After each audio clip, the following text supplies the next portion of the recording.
Chapter 1. The Trip to Adventure. The sun hung low in the sky, casting golden light across Crestwood High School's courtyard, where the students buzzed with excitement. This wasn't just any routine school day, it was the day of the long-awaited field trip. A chapter in their mundane high school lives was about to close, giving these teenagers a brief respite from reports and exams, from bullies and popular cliques. A refreshing day at Greystone Adventures was on the agenda, featuring zip lines, rock climbing, and a haunted trail that sent shivers down their spines just thinking about it. "Would you chill? It's not like there are real ghosts out there," Ethan Wilkins quipped, nudging his best friend Marco, who was practically bouncing on the balls of his feet. "I'm not scared," Marco protested, a deer-in-headlights expression contradicting his bravado. "Just preparing myself. We need to be ready for anything." "Ready for anything?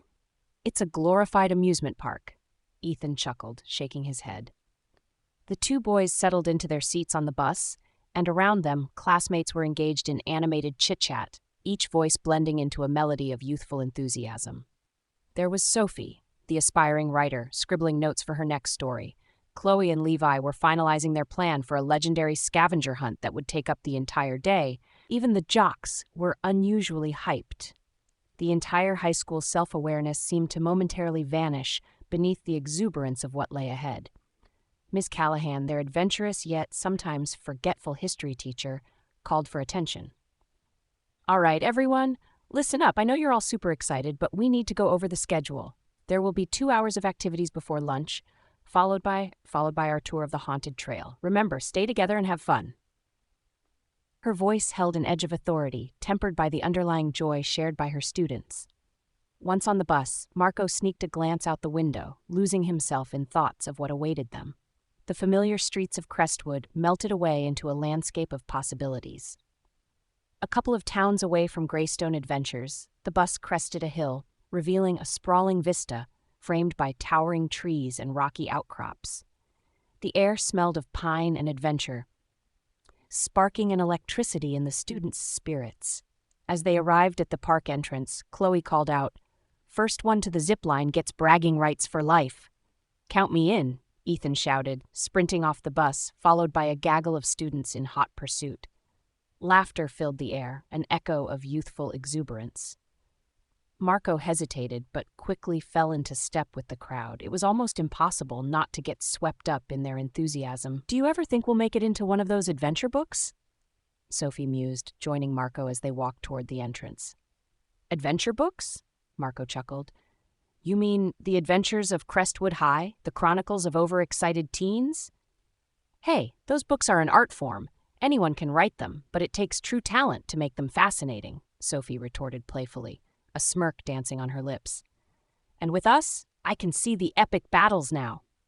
"I think you're the only one fighting the cafeteria mystery meat this week," Marco ribbed, visioning Sophie wielding a spatula as she faced off against a heaping plate of unidentifiable food. Once past the entrance, the promise of adventure was palpable. The staff guided them through different activity stations, filled with laughter and encouragement. Ethan led the charge up the climbing wall, conquering the highest peak while Marco cheered him on, inwardly wishing for even half of his friend's agility. "Hey, Marco, come on, you can do it!" Ethan shouted from above, fists pumping in the air. "Just don't look down." "Looking down is kind of crucial to climbing," Marco hollered back, though he couldn't help smiling. The energy surrounding them was infectious. As the day wore on, the sun slipped farther behind the horizon, painting the world in shades of dusk. The group regrouped after exhausting the thrill rides, and laughter faded as the anticipation for the haunted trail grew. "All right, everybody, gather round," Miss Callahan called, pulling out her flashlight and swinging it excitedly. The beam cut through the gathering shadows. "It's time for the haunted trail. Remember, if there are any actual ghosts, I'm running first." "Scaredy cat," Ethan teased. "I'm not afraid of ghosts or anything else," Marco declared, although his bravado was starting to waver as they approached the entrance, a weathered wooden archway draped in dark, tattered cloth. With each step, their hearts quickened. Chloe clutched Levi's arm, her eyes wide with a mix of fear and excitement. "It's just for fun, right?" she whispered, her confidence slipping. "Totally," Levi assured her, though his tone was less than convincing. As they shuffled into the beginning of the trail, an eerie stillness enveloped them. The trees loomed overhead, branches twisting like skeletal fingers against the stark sky. Marco fell toward the back of the group, feeling an uncanny chill crawl up his spine. Every rustle of leaves put him on high alert. Gradually, the chilly air thickened with an otherworldly tension, and strange whispers began to echo through the trees, a series of unintelligible voices that felt both oddly close and impossibly distant. Were they a group of brave adventurers, or had they wandered too far into something best left undisturbed? "Do you hear that?" Sophie asked, her voice barely a whisper. Her pale face was tense with curiosity and fear in equal measure. "Yeah, I definitely hear it," Marco said. "It sounds creepy." "It's supposed to sound creepy! That's the whole point of this thing," Ethan declared, though he looked a bit paler. "Isn't it?" Near the end of the trail, excitement and dread mingled, spiraling like a whirlwind. Each rustle in the bushes sent shivers through Marco, but the others prevailed, urging one another forward, pulling him along through the thickening fog that curled around their feet, leg like sentient tendrils. But just when Marco thought he could bear it no longer, they came across a clearing. Lantern lights flickered against the backdrop of the darkening woods, illuminating an old, intricately carved stone monument at the center. Some ancient runes glowed faintly in the twilight, their meanings lost to time but pulsing with an energy that felt disturbingly alive. "Wow," Ethan breathed. "What is it?" "Looks like some kind of ancient ruin," Chloe said, eyes bright with wonder. "Maybe no one has discovered it yet?" As they all approached, Marco felt a strange pull toward the stone. It was unlike anything he had experienced, an invisible urge curling at the back of his mind, urging him forward. It was like the monument was alive, as if it awaited them, the whispers intensifying. And then, as if in response to their presence, the runes began to glow brighter, casting an eerie illumination that filled their surroundings with an ethereal light, painting the trees in mystical colors. The atmosphere crackled with power, vibrating in the air as the wind gusted, swirling around them. Guys, should we?" Marco started, but before he could finish, a burst of energy erupted from the monument, enveloping the entire clearing in blinding light. Marco squeezed his eyes shut against the radiance, and the last thing he heard amidst the roaring winds was Ethan's startled yelp, followed by a frantic cry from Miss Callahan. "Stay together!" But Marco felt himself ripped away, torn from the world he knew, leaving friends and familiarity far behind.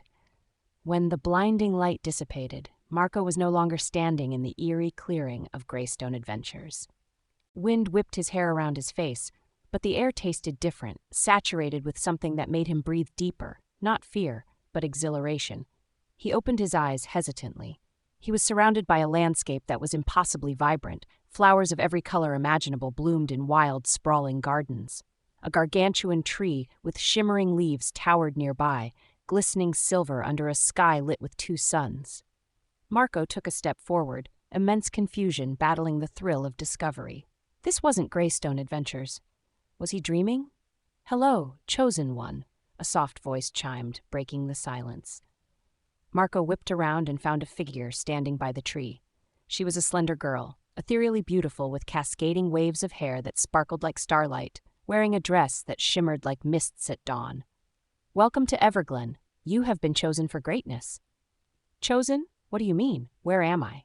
Panic surged within him, but he couldn't shake the feeling of something majestic awakening inside. "You are here to fulfill your destiny. There are others who have come, just like you." The girl gestured, and Marco squinted into the distance, where he could see flashes of light. More students? Had they also made it here? Heavy footsteps approached from behind, and Marco turned, his heart racing. More figures emerged from the foliage, silhouetted against the two suns. Little did they know, their trip to adventure was just beginning, and with every step, the fabric of their lives would unravel and weave into tales far beyond their wildest imaginations.